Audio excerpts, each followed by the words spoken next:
There's a specific kind of app that inspires something close to religious devotion in the people who love it. You've met these people. They will, unprompted, show you their setup. They have built a personal dashboard that tracks their habits, their reading list, their finances, their entire life, all in one beautiful, interconnected system.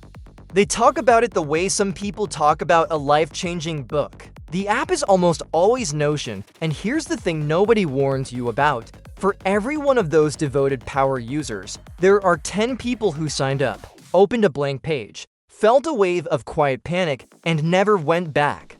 That gap is the most interesting thing about this product, and it's what today's review is really about. Because Notion isn't just an app you judge on features. It's a tool with a genuine split personality. It is, at once, one of the most powerful pieces of productivity software available to a normal person and one of the easiest to bounce off completely.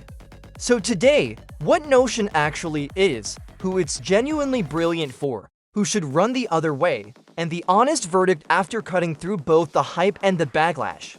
This is Site Insight. Let's take a real look. First, what is Notion actually?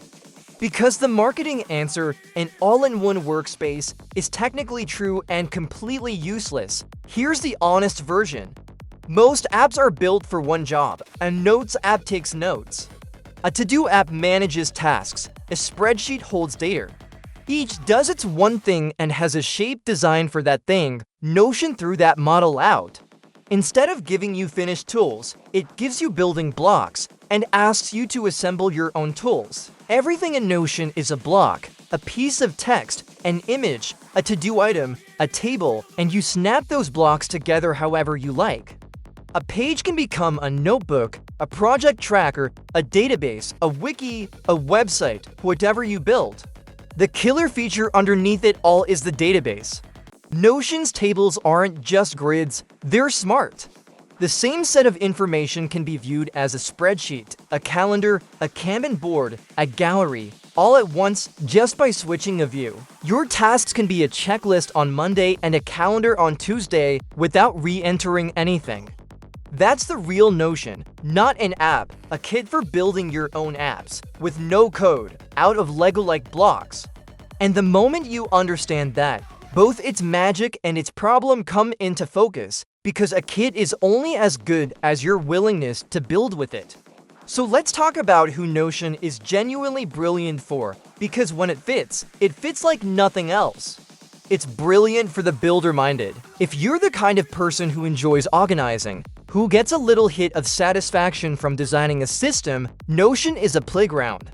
You will build something tailored precisely to how your brain works, and no off-the-shelf app will ever match that fit. This is the power user you met at the start, and for them, the devotion is earned. It's brilliant for connected information. Notion's real superpower is linking. Your notes from a meeting can connect to the project they belong to, which connects to the client, which connects to your task list, all cross-referenced automatically.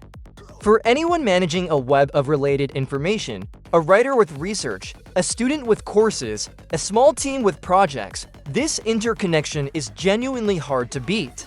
And it's brilliant for small teams and wikis. As a shared knowledge base, a single place where a team keeps its documents, processes, and plans, Notion is one of the best tools in existence. Company handbooks, project hubs, shared databases, this is arguably where Notion is at its absolute strongest, and it's why so many startups run their entire internal knowledge on it. When Notion works, it replaces 5 separate apps with one coherent system that you designed. That's the dream it sells, and for these people, it delivers completely. Now the honest other side, because Site Insight doesn't do one-sided reviews and Notion's weaknesses are real. The blank page problem is real, and it's the big one. Notion's flexibility is also its cruelty. When you open most apps, they tell you what to do. The structure is already there. When you open a blank Notion, it asks you what to do, and for a huge number of people, that freedom lands as paralysis. Building your own system is work, and not everyone wants a productivity tool that requires a setup project before it's useful. Many people don't want to be an architect, they just want a house. It can become procrastination in disguise. This is the trap nobody admits. Because building Notion setups is satisfying, it's dangerously easy to spend hours perfecting a beautiful system for managing your work instead of doing the work. The tool designed to make you productive can quietly become the most elaborate way to avoid being productive. If you've ever rebuilt your task dashboard for the third time this month, you know exactly what I mean. It can be slow, and it needs the internet. Notion has historically been criticized for performance, pages that take a beat to load, a mobile app that can feel sluggish, and it's fundamentally built to live online. If you want something instant and reliably offline, this is a real limitation. And it's a learning curve, not a learning step. Getting genuine value out of Notion, especially the databases, takes real-time investment. The gap between I made a nice note and I built a working system is wide, and plenty of people quit in that gap. So here's the honest verdict, the part you came for. Notion is a genuinely excellent tool for a specific kind of person and a specific kind of need, and a genuinely frustrating one for everyone else. The deciding question isn't, is Notion good? It clearly is. The question is, are you the person Notion is good for? Choose Notion if you enjoy building systems, you manage a lot of interconnected information, you're setting up a shared workspace for a small team, or you felt the specific frustration of juggling 5 apps that don't talk to each other. For you, Notion isn't hype, it's the answer. Skip Notion if you want to open an app and be productive in 30 seconds, you feel dread rather than delight at a blank canvas, you need rock-solid offline access, or you know yourself well enough to know you'll spend more time decorating the system than using it. For you, a simpler, more opinionated app, one that makes the decisions for you, will genuinely serve you better, and there's no shame in that. The best tool is the one you'll actually use. That's the real split. Notion's greatest strength and its greatest weakness are the exact same feature. It does nothing until you tell it what to be. For some people, that's freedom. For others, it's a second job. Neither is wrong. Here's where I'll leave you. We tend to review tools as if there's a single verdict, good or bad, worth it or not.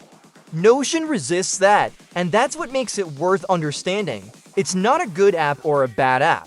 It's a powerful, demanding, flexible tool that will transform the workflow of the right person and waste the time of the wrong one. And the only variable that changes, which is you. So don't ask whether Notion is worth it. Ask whether you want a tool that hands you infinite freedom and infinite responsibility in the same click. If that sentence excites you, you found your app. If it exhausts you, you just saved yourself a frustrating weekend. Either answer is the right one, as long as it's honestly yours. If this review helped, the next one on your screen breaks down a tool built on the exact opposite philosophy, one that makes every decision for you, and whether that's freedom or a cage. It's linked below, along with the full review library. Subscribe to Site Insight for honest reviews that tell you who a tool is actually for every week. And tell me in the comments, are you a Notion devotee or a Notion casualty? I want to see how the split lands in real life. See you in the next review.